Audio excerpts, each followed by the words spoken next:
Hi, and welcome to Life in Pages. Today, I will be reviewing the book Golden Sun by Pierce Brown. It's the second book of the Red Rising series, so if you don't want to be completely lost and confused, please check out my review over the first book. The link is down below. Anyways, this second book is mostly about Darrow, who, by the way, is our main character. He's helping to actively start a war, which wars are both start on the political side and also non-political. So words and actions are needed to start a war. So, like most wars, it definitely takes more than one person.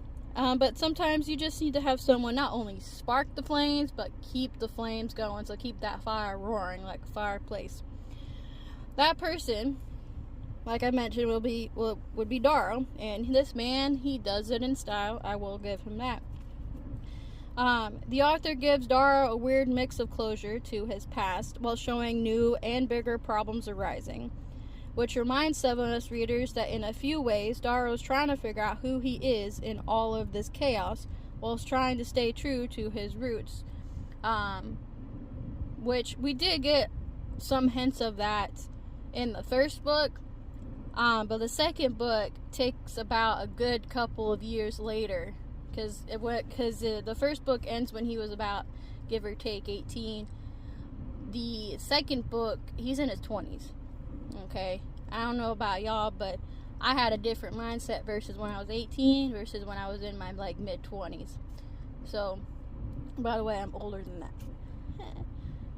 Anyways, but I had a different mindset between the two, between 18 and mid 20s, and it's a lot to process, especially in Darrow's case, because he's trying to fulfill his Eo's wishes, or his dead wife's wishes, and his roots at the same, and free his people, very much like Moses. But he's also trying to live for himself and also, try to unify everybody at the same time. And that's a lot for someone in their early 20s to go through, right? That's not only they're trying to figure their shit out, but then you gotta try to figure out literally the whole universe shit out too. That's a lot, and that's someone anybody can easily get lost in. And the author does give plenty of examples of how some people in society do get lost in such things. So, but Darrow's trying to remain humble, remain to his roots, while also trying to free his people. So, because of the whole war stuff, we forget that Darrow is in his early to mid 20s, and he's more or less coming of age vibes. So, anyways, and it doesn't help that he's stuck watching his friends that he's made along the way keep dying in front of him. Like, they keep getting butchered in front of him, and yet he has to act all stoic and tough most of the time because, it's war. You gotta play sides. When in reality, he just really needs a shoulder and a hug to cry into. And while reading some of the parts, all I want to do is just hug this poor boy. He's been through too much, and he still has to go through a lot. Now, I want to get into some spoiler type stuff. I consider it spoiler stuff because it is the second book, and what I'm probably going to be discussing. Anybody who kept listening, even if they haven't read the first book, I know y'all probably listening. Y'all need to go back to the first book review type stuff and then come back. But I consider what I'm going to talk about next going to be spoiler type related. So whether it actually is, I'll let y'all decide. If it is, just let me know in the comments, because I like to keep mystery of books. And I want y'all to read it. I want y'all to enjoy what I'm doing. But I also want to give you hey, this is a quick rundown for you. If you don't have time to actually read it, but you just need a quick rundown before work or something. Anyways, I'm gonna go back to the spoilers here on out. Please skip ahead if you don't want to do it. Please, probably towards the end, because I think the rest of this is gonna be spoil top related stuff. Are they all gone? Okay, cool. Now we're gonna go into it. What we learn from this book is a lot more on how this society works. For example, we get a lot more insights on how the different cultures are, and why there hasn't been an uprising in a very, very long time due to how everyone's cultures is. It's actually pretty interesting. There's a lot of generational type brainwashing the Goals have done so they can remain in power. So a lot of the colors that are considered the police officers and stuff, it's because the Golds have literally ingrained it into their culture for the Gold to be more or less worshipped. In a very dumbed down, sum up way. It's very sad and sickening, to be honest, of how they went about doing it. We, the readers, find out the answer on who the original ancestors of the Reds and how they even got to Mars to begin with. And then, if any of all guys study a little bit of Great Britain's history or Ireland's history, then y'all will recognize that it's a very much a bloody damn course type of moment. Okay, so in short, the Reds came from the Irish immigrants after London does pretty much everything to ruin them. Sounds very familiar. Okay, so if y'all don't know, the most common comparison is the Irish potato famine. I know there's other things in history that you could go back to, but that was the first one that popped in mind. I am American, but I'm also Irish and British descent, so there is that.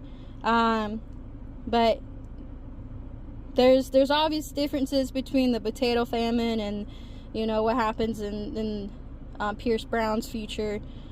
So, but either way, the Irish they need jobs, they need food, they need place to live. Well, what's better? Mars. So that's where they all go. Again, before y'all come at me, I'm American with blood from both sides, along with blood from other parts of the world. So please don't hate. I'm just here. The other important thing that we find out in this book is who Ares is and their backstory. The author did a good job in covering his tracks on this character, and I don't want to spoil it for anybody on that because I thought it was entertaining. Okay, the book does end with different kinds of what the heck type of moments. And for example, the things I'm wondering about is what is gonna happen to Dara now. Like, there's a whole third book, along with, I know there's more than just 3 books, but there is so much more to go through. So I'm like, what's gonna happen to our boy, right?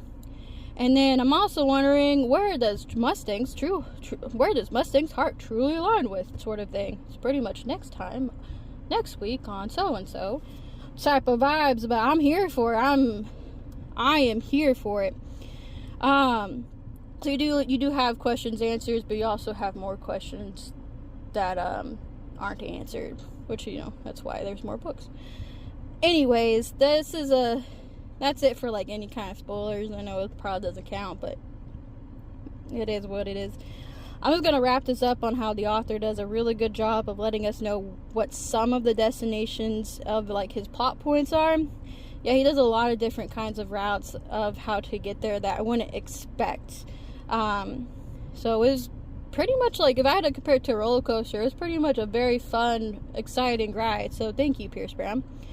It was really refreshing to where I really want to read the 3rd book. I really want to read the final book of this trilogy.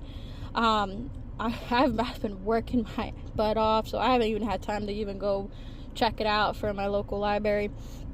So I have been itching to get it. So as soon as I get the opportunity when they're open, I'm gonna go grab it.